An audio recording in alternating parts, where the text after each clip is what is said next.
Good morning बच्चों, एक बार फिर से आपका जीव विज्ञान की क्लासेज में स्वागत है। देखिए चैप्टर नंबर 36 हमारा चल रहा है, जल्दी पूरा होगा। लास्ट टॉपिक हमने लिंकेज की बात की थी। लिंकेज की बात जो है हमने कर ली थी। आज का हमारा नया टॉपिक रहेगा वो है क्रॉसिंग ओवर। क्रॉसिंग ओवर ज़्यादातर यही शब्द काम में लिया जाता है, इसलिए मैंने सबसे पहले ये लिखा है। हिंदी में इसको बोला जाता है जीन विनिमय। हिंदी में इसको क्या बोला जाता है? जीन विनिमय, क्रॉसिंग ओवर। देखिए 11वीं क्लास में भी ये शब्द एक बार आया था। हमारे जो सेल डिवीज़न वाला चैप्टर था क्लास 11 के अंदर, क्लास 11 में हमने सेल डिवीज़न वाला एक चैप्टर पढ़ा था, शायद 10वां चैप्टर था सेल डिवीज़न वाला। उस चैप्टर के अंदर हमने क्रॉसिंग ओवर शब्द लिया था। कहाँ पढ़ा था वो भी मैं आपको बताऊंगा, लेकिन उससे पहले क्रॉसिंग ओवर जो है वो क्या होती है। देखिए पीछे हमने लिंकेज की जो बात कर रहे थे, किसकी बात कर रहे थे? लिंकेज की बात कर रहे थे। जो बेटसन तथा पुनेट ने एक प्रयोग किया था मिट्टी मटर पर। किसने? एक तो वैज्ञानिक था बेटसन और दूसरा कौन था? पुनेट। दूसरा कौन था? पुनेट। इन्होंने मिट्टी मटर पर प्रयोग किया था और इन्होंने क्या देखा? इन्होंने देखा कि प्रयोगों में कुछ पुनर्योजनी प्रारूप मिले। इनको क्या मिले?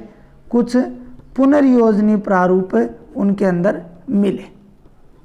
तो इन्होंने बताया कि ये जो घटना है वो जीन विनिमय के कारण हुई है। किसके कारण हुई है? जीन विनिमय के कारण हुई है। और उसके बाद में इन्होंने इसकी डेफिनेशन जो है वो दी थी। क्या दी थी? डेफिनेशन जो है वो दी थी। ठीक है, पुनर्योजनी प्रारूप मिले थे। इसके आधार पर इन्होंने परिभाषा दी कि ऐसी परिघटना या ऐसी घटना जिसमें क्या होता है? ऐसी घटना जिसमें जो समजात गुणसूत्र हैं, कौन से गुणसूत्र? समजात गुणसूत्र के जो असमजात अर्ध गुणसूत्र हैं, असमजात अर्ध गुणसूत्र जो होते हैं, अर्ध गुणसूत्र जो हैं के मध्य क्या हो जाता है? जीनों का आदान प्रदान हो जाता है। के मध्य क्या हो जाता है? जीनों का आदान प्रदान होता है एवं पुनर्योजन जीन अथवा जीनों के क्या बनते हैं? नए संयोग बनते हैं। जीनों के क्या बनते हैं? नए जीनों के संयोग जो हैं वो बनते हैं। इस क्रिया को क्या कहा जाता है? जीन विनिमय कहा जाता है। समजात गुणसूत्रों के जो असमजात अर्ध गुणसूत्र के मध्य जीनों के आदान प्रदान से पुनर्योजन रिकॉम्बिनेट जीन अथवा जीनों के क्या बनते हैं? नए संयोग बनते हैं। इस क्रिया को क्या कहा जाता है? जीन विनिमय कहा जाता है। जीन विनिमय की अगर हम बात करते हैं तो ये कब होती है? जीन विनिमय की क्रिया अब आएगा 11वीं क्लास में। आपके कहाँ आया था? जीन विनिमय या क्रॉसिंग ओवर की जो क्रिया है वो कहाँ होती है? देखिए ये युग्मक निर्माण के समय, किसमें? Formation of gamete. Formation of gamete अर्थात जब युग्मकों का निर्माण होता है। किसका निर्माण होता है? युग्मकों के निर्माण के समय जब मियोसिस होता है। कौन सा विभाजन होता है? मियोसिस। हिंदी में क्या बोलते हैं इसको? अर्धसूत्री विभाजन। जब मियोसिस होता है युग्मकों के निर्माण के समय, उस समय अर्धसूत्री विभाजन की प्रथम अवस्था, कौन सी अवस्था? प्रथम अवस्था। और प्रथम अवस्था की पूर्व अवस्था, प्रथम अवस्था की कौन सी अवस्था? पूर्व अवस्था प्रथम हमने पढ़ी थी। और उस पूर्व अवस्था प्रथम की कौन सी अवस्था? जिसको बोला जाता है, वैसे तो पेक्टीन बोला जाता है और हिंदी में बोला जाता है स्थूल सूत्रा अवस्था। मैंने कई बार आपको टेस्ट के अंदर भी दिया है। इसको इंग्लिश में क्या बोला जाता है? पेक्टीन बोला जाता है। स्थूल सूत्रा अवस्था में ये घटना जो है वो घटित होती है। तो अगर नीट एग्जाम से अगर हम महत्वपूर्ण माने तो क्या है, क्रॉसिंग ओवर की घटना सूत्री विभाजन की कौन सी अवस्था के अंदर होती है, तो पेक्टिन या फिर स्थूल सूत्रावस्था के अंतर्गत होती है। जिस बिंदु पर क्रॉसिंग ओवर होता है, ये बात भी इम्पोर्टेंट है, जिस गुणसूत्र जो है असमजात अर्धगुणसूत्र के मध्य के चिन्हों के आदान प्रदान होता है, तो क्रॉसिंग ओवर जो है, क्रॉसिंग ओवर जिस बिंदु पर होता है, अर्थात जिस पॉइंट पर होता है, उस पॉइंट को काइएज्मा कहा जाता है। उस पॉइंट को क्या कहा जाता है, काइएज्मा कहा जाता है। उस पॉइंट को क्या कहा जाता है, काइएज्मा, या फिर हिंदी में अगर बात करें तो पॉइंट है उसे काइएज्मा कहा जाता है। अगर इंग्लिश में बात करें तो काइएज्मा मैंने लिख दिया है इस प्रकार से, और इसको हिंदी में बोलते हैं वेयतसाइका, और ये भी मैंने आपको एक टेस्ट के अंदर दिया था। उस बिंदु को क्या कहा जाता है, काइएज्मा, या फिर क्या बोला जाता है, वेयतसाइका बोला जाता है। जो किस प्रकार से, जैसे कि अगर हम बात करें, इसे बोल दिया, किस प्रकार से नए संयोग बनेंगे, देखिए जैसे ये मान लीजिए गुणसूत्र हो गए, ठीक है, ये गुणसूत्र हैं, और इन गुणसूत्रों के अंदर अगर हम बात करें तो ये समजात गुणसूत्र हैं। क्या है, समजात गुणसूत्रों के जोड़े हैं। किसके जोड़े हैं, समजात गुणसूत्रों के जोड़े हैं। इनमें क्या होगा, काइएज्मा का निर्माण होगा। इस प्रकार से देखिए, ये समजात गुणसूत्र हो गया, ये हो गया। अब देखिए यहाँ पर आप लोग देखिए, जो हैं दोनों के बीच में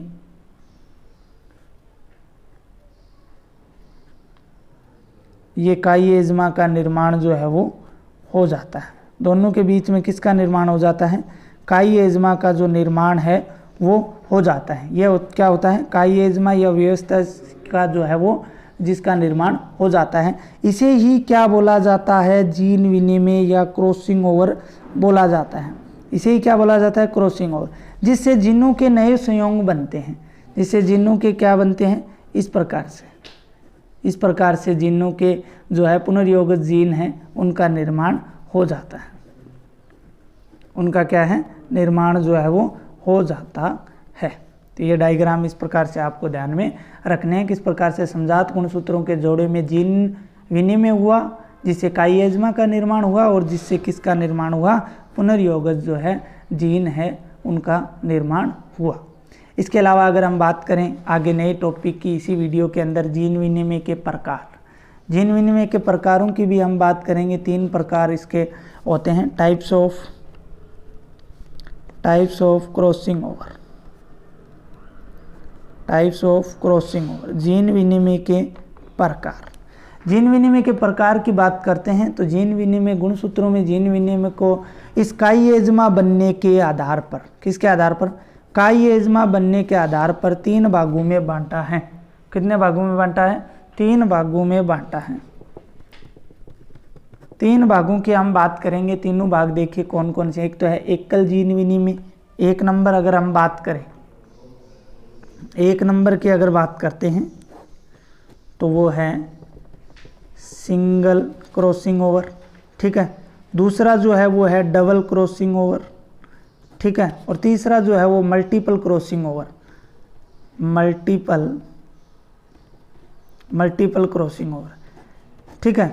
एकल जीन विनिमय, दूसरा दोहरा जीन विनिमय, तीसरा बहु जीन विनिमय, अर्थात single crossing over, double crossing over और बहु जीन विनिमय अर्थात मल्टीपल क्रॉसिंग ओवर। देखिए इनकी परिभाषाएं क्या होती हैं, किसे कहते हैं। एकल जीन विनिमय क्या होगा, एकल जीन विनिमय के अंदर जो समजात गुणसूत्र का केवल एक अर्ध गुणसूत्र या क्रोमेटिड, अर्ध गुणसूत्र को क्या बोलते हैं, क्रोमेटिड बोला जाता है। केवल एक समजात गुणसूत्र का केवल एक अर्ध गुणसूत्र ही जीन विनिमय की क्रिया में भाग लेता है। किस में भाग लेता है, जीन विनिमय की क्रिया में भाग लेता है एवं उनकी एक युगली में केवल एक काइएज्मा बनता है। कितना काइएज्मा बनता है, केवल एक काइएज्मा बनता है, इसलिए इसे क्या कहा जाता है, एकल जीन विनिमय कहा जाता है। फिर से सुनिए, समजात गुणसूत्र का केवल एक क्रोमेटिड ही जीन विनिमय की क्रिया में भाग लेता है और इससे केवल एक ही काइएज़्मा बनता है, इसलिए इसे एकल जीन विनिमय कहा जाता है। डबल क्रॉसिंग ओवर की अगर बात करें तो डबल क्रॉसिंग ओवर में जो है 2, 3 अथवा 4 क्रोमेटिड भाग ले सकते हैं। 2, 3 या कितने ले सकते हैं, 4 अर्धगुणसूत्र भाग लेते हैं एवं काइएज़्मा की बात करते हैं तो 2 काइएज़्मा बनते हैं। यहाँ हम ये जो प्रकार पढ़ रहे हैं ये अर्धगुणसूत्र के संख्या के आधार पर नहीं पढ़ रहे हैं, काइएज़्मा बनने के आधार पर पढ़ रहे हैं। ऊपर वाले में एक काइएज़्मा बन रहा था तो क्या हो गया, सिंगल क्रॉसिंग ओवर, इसके अंदर 2 बन रहे हैं तो ये क्या हो गया, डबल क्रॉसिंग ओवर हो गया। बहुजीन विनिमय, इनके अंदर जो है 2 अभिगिनी अर्थात नॉन सिस्टर्स क्रोमेटिड्स, 2 अभिगिनी का मतलब क्या होता है, 2 नॉन सिस्टर्स जो क्रोमेटिड हैं उनमें 2 से अधिक काइएज़्मा बनते हैं। कितने काइएज़्मा बनते हैं, 2 से अधिक काइएज़्मा जो है वो बनते हैं, इसलिए इसे बहुजीन विनिमय कहा जाता है। इसलिए इसे क्या बोला जाता है, बहुजीन विनिमय जो है वो कहा जाता है। इसके बाद में लास्ट टॉपिक जो है जीन विनिमय का वो ये रहेगा, जीन विनिमय के मुख्य लक्षण क्या रहेगा, main characters of crossing over, main characters of crossing over अर्थात जीन विनिमय के मुख्य लक्षण। इनकी बात और कर लेते हैं कि जीन विनिमय के मुख्य लक्षण कौन कौन से होते हैं। तो सबसे पहला 1 नंबर अगर हम लोग बात करें तो वो होता है कि यह क्रिया अर्धसूत्री विभाजन के दौरान होती है। किसके दौरान होती है, मैंने आपको बता दिया अर्धसूत्री विभाजन के अंदर जो अर्धसूत्री विभाजन की पहली पूर्वावस्था प्रथम है, उस पूर्वावस्था प्रथम के पेक्टिन के अंदर यह क्रिया होती है। मियोसिस के अंदर यह क्रिया जो है वो होती है।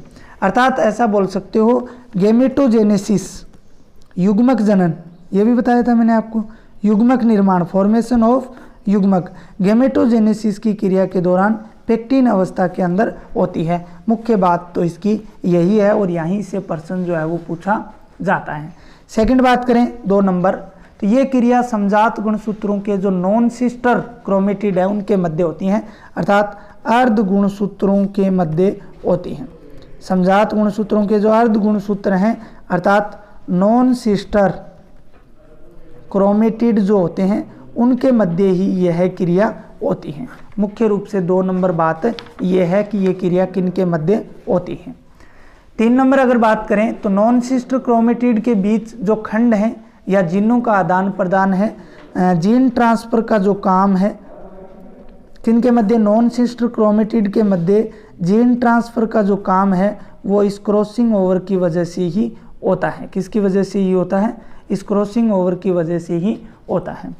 4 नंबर मेन कैरेक्टर्स की बात करते हैं तो एक बार में एक गुणसूत्र युग्म में कितने बिंदुओं पर जीन विनिमय की क्रिया होती है, यह गुणसूत्रों की लंबाई पर निर्भर करता है, लेंथ ऑफ क्रोमोसोम पर निर्भर करता है कि कितने बिंदुओं पर जीन विनिमय की जो क्रिया है वो एक बार में एक गुणसूत्र युग्म पर होगी। किस पर निर्भर करता है, लेंथ ऑफ क्रोमोसोम पर निर्भर करता है। ठीक है, लंबाई अधिक होने पर जीन विनिमय की प्रतिशतता हमेशा बढ़ती है। लेंथ अगर क्या है, अधिक है, तो क्रॉसिंग ओवर की जो एक्टिविटी है वो क्या हो जाएगी, बढ़ जाएगी। लास्ट बात करते हैं 5 नंबर, तो गुणसूत्रों पर जीनों की एक दूसरे से दूरी भी जीन विनिमय की प्रायिकता को बताती है। प्रोबेबिलिटी होती है उसको भी, जितनी दूरी होगी उसको भी ये क्या करती है, बताती है। और जीनों के मध्य अधिक दूरी प्रायिकता को अधिक और कम दूरी जो है वो प्रायिकता को क्या कर देती है, प्रोबेबिलिटी को क्या कर देती है, कम कर देती है। तो प्यारे बच्चों, ये जो टॉपिक जीन विनिमय है नीट एग्जाम से संबंधित बहुत ही महत्वपूर्ण टॉपिक है। इससे प्रश्न आता है और आपके क्लास 12th के अंदर भी ये क्या है, महत्वपूर्ण है। तो इसको अच्छी तरह से अध्ययन कर लें।